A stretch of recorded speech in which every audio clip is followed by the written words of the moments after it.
Hello everyone, Dark Kaiser here, welcoming you back to my Space Engineers Survival Battle Cruiser build.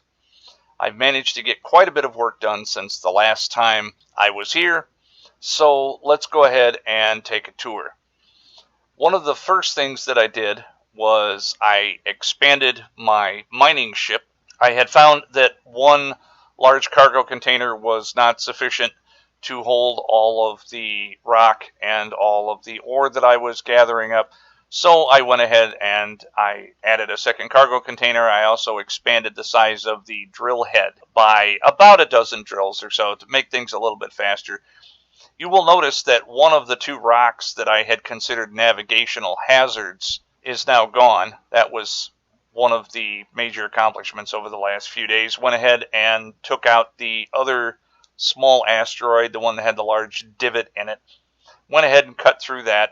This one will be next. Fortunately, there's quite a bit of iron in this one, as well as some other minerals that I can use. It's not all stone. The other one, unfortunately, was a fairly large percentage of it was stone. This one, I'm not really sure how bad that's going to be. I'm getting a little tired of refining stone. I actually leave Space Engineers on in the background a lot when I am off doing other things, just so that I have refining time and manufacturing time. One of the things that I have found out is that simple manufacturing, just producing large quantities of steel plate, takes longer than I would like. So I upgraded my platform, and so now I have 4 assemblers, each with 3 efficiency modules. So I'm producing steel plate at a very prodigious rate, which is good because I'm using it even faster. I built myself a drone for use in small areas, primarily cutting through the center of a large set of armor blocks. And that's primarily because while I was welding on things the other day, I noticed that I had made a boo-boo. And as you can see here, this block on the inside would not weld from any direction. I have it covered on all 6 sides. Now, it's possible that I could get it from out here by tucking a ship welder into a corner, but I'd rather not risk it. And this is a perfect example of covering up areas without welding them ahead of time. All of the other blocks behind that would be fine because they're inside in the engine room, so I can reach those. But that one block is something that I'm going to have to go back and weld. I went ahead and fixed the same problem on the other side, but if I come upon an area where I make that kind of mistake and it's buried deeper within the hull of the ship, I wanted something that I could use that could carry a lot of plate and a lot of components and do a lot of grinding and welding and so on and so forth without having to run back and forth and fetch and do everything by hand. You will notice that I have my plumbing system just about all set up, and I've color-coded things. The red ones are designed for ammunition, both for guns and for missiles, and the green ones are designed for the O2 system. The O2 system is more extensive than the ammunition system, primarily because I plan on having more areas that need oxygen than I have areas where I have guns. Most of the guns will also be on the outside of the ship. I plan on having some interior turrets, but at this time, interior turrets I don't believe will hook to a conveyor, so you have to load those by hand. But I wanted to make sure that everything was laid out properly. When everything was just in grid form and I couldn't quite see what was going on, I noticed that I had made some mistakes, and so I had to go through and fix some things. And after I fixed those mistakes, I wanted everything color-coded just so that I could see at a glance that everything had been done correctly. And I will probably have to lay in more of this, and I will have to go vertical with some of these systems because I will have guns on the top and bottom, I will have spaces on the top and bottom, and so on and so forth. But this is a good start. I also started experimenting with a carpet welder to see how fast I could weld an area and how smooth it was. I took the carpet welder and I went all the way down the keel of the ship, because the keel, once I was done laying everything out, the keel was pretty much a done deal. So I wanted to get it welded up so that I could at least call that one portion of the ship done. And as you can see, I've only welded it on the top section. I haven't welded it on the bottom. And again, that's just in case I need to make any changes. But at least now the center line of the ship is good and solid. Fortunately, the welder is just wide enough that it will reach from one ammo conveyor to the other. And then this is another test weld for me to see just how far and how fast I can weld things. This strip here, which reaches from my initial test strip all the way to the center line of the ship, took up almost 100,000 steel plates, and I welded it in about 15 minutes. The 100,000 steel plates took me about 3 hours to manufacture, which is one of the reasons why I wanted to upgrade my platform. 3 hours to make 100,000 steel plate is simply not acceptable. It's going to take me months of just constantly manufacturing steel plate for me to be able to get anywhere close to finishing the thing. So I run Space Engineers in the background a lot. My computer is fairly beefy now that I have a new rig, lots of new video capacity, and quite a large amount of storage as well for videos. So I run it in the background even while I'm doing other things, and that's primarily so that I can forget about the boring parts like manufacturing steel plates and just grinding out things. I wanted to get everything all welded up with regards to the plumbing. I got to just about here, and this is where I ran out of motors and construction components. I'm making plate now, and then I will be going back and making more motors and more construction components. As I said, manufacturing is going to be one of the big things that's going to slow this thing down. A ship is not just built out of steel plate. I have a lot of components that are going to go into things. Now, I wanted to show you what I had done in the engine room, and I had to cut myself a hatch. As you can see, being in the middle of a large project like this, if I want to go from above decks to below decks, I have to fly to the edge of the ship. And since I'm doing this in survival, that takes a lot of time, and it's a big waste of time. So I cut myself a hatch, and eventually I'm going to have to wind up putting hatches and ladders and so on and so forth. I will be using the slanted ladder mod, which will enable me to make ladders much more efficiently instead of using long ramps or the staircases that they have in the vanilla game. I started to weld up all of the blocks that were going to go behind something. I thought I had lights here, and apparently I did not.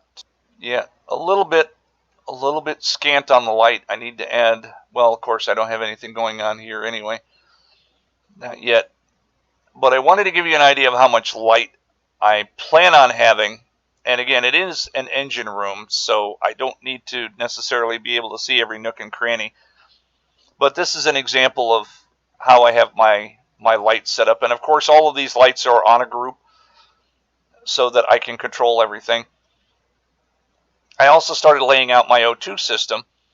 Now, this is a flat O2 vent mod, which I absolutely love because not only are the vents flat so that they don't stick out into the hallway and take up your valuable floor space, but they also are colorable. So I'm currently leaving everything in green because in real life, in the healthcare industry, the green bottles that you see in hospitals and other healthcare facilities, those typically will contain O2.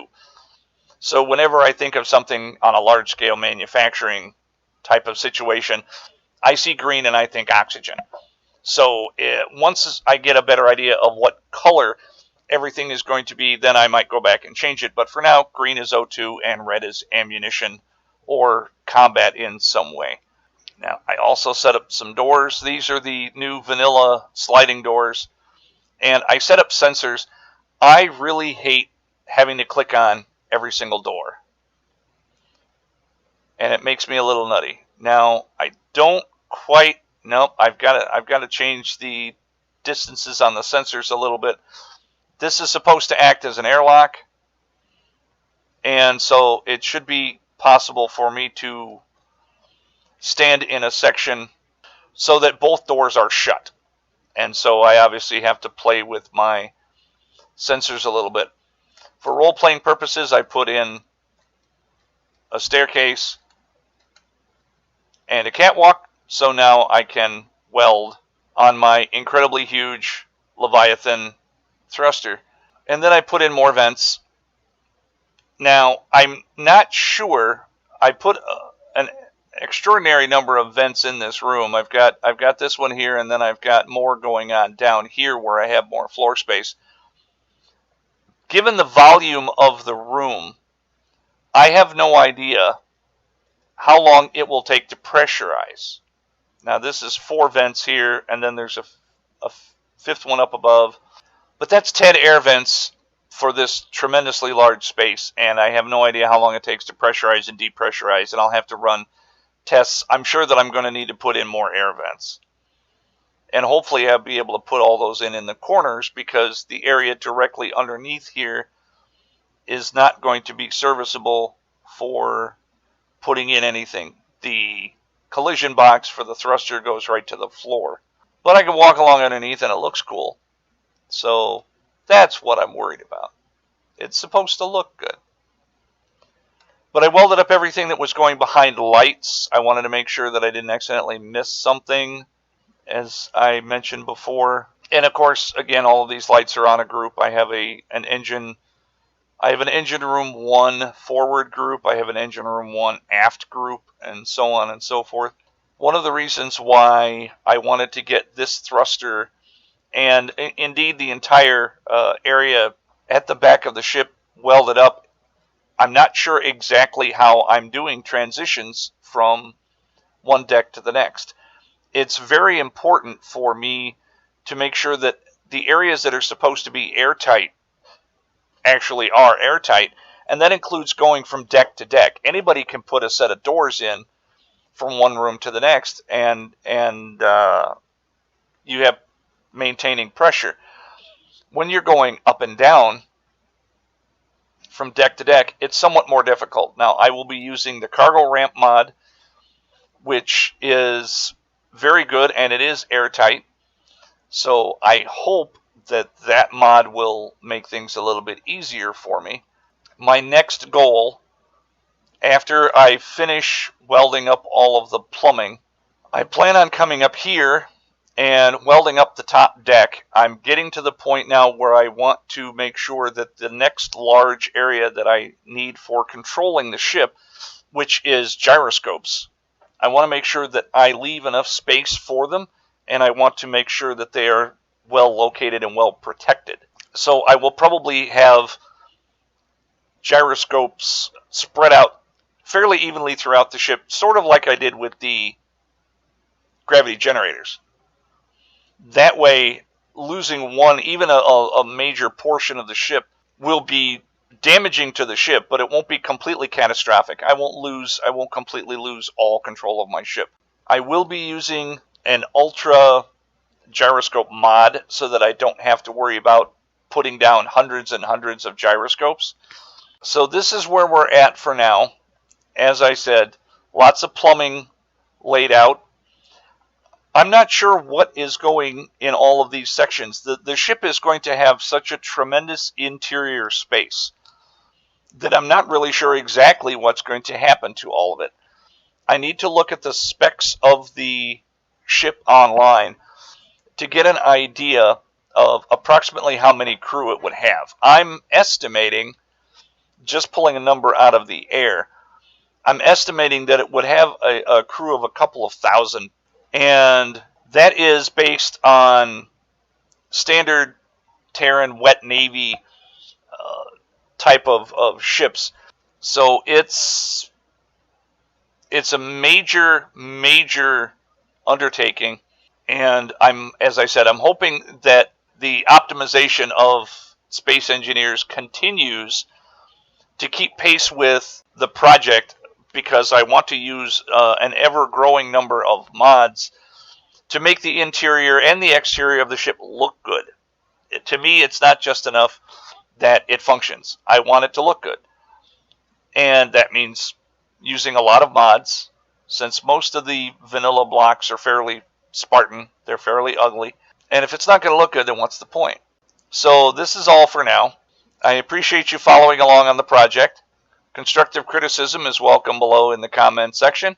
Likes are always welcome, and subscriptions doubly so. This is Darkizer signing off. Have a good night.